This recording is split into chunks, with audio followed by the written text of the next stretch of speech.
আল্লাহ বলেন আমার ইরাদা হয়েছে, ইচ্ছা হয়েছে, আমি আল্লাহ গোপন থেকে প্রকাশ হব। আমি আল্লাহ নিজে তার নাম রাখবো ফাসাম্মাইতুহু, আমি আল্লাহ নিজে তার নাম রাখবো ফাসাম্মাইতুহু মুহাম্মাদান সাল্লাল্লাহু আলাইহি ওয়াসাল্লাম। নাম রাখছেন কে? জোরে বলেন আমার নবীর নাম কে রাখছে? আল্লাহ বলেন আমি নিজে তার নাম রাখলাম ফাসাম্মাইতুহু মুহাম্মাদান সাল্লাল্লাহু আলাইহি ওয়াসাল্লাম। আল্লাহ বলেন যে নবীর ওসিলায় আমি আল্লাহ নিজে গোপন থেকে প্রকাশ হয়েছে।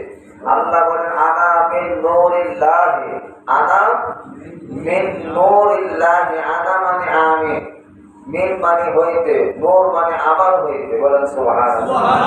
আল্লাহ বলেন আমার নূর হইতে। কার নূর?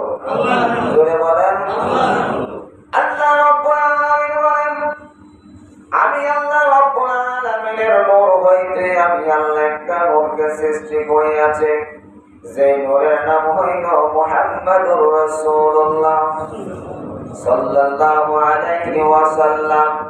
যে নূরকে আমি আল্লাহ সৃষ্টি করার পরে যে নূর আমি আল্লাহর কুদরতি কদমে সিজদায় মেরে 50,000 বছর চলে গেছে।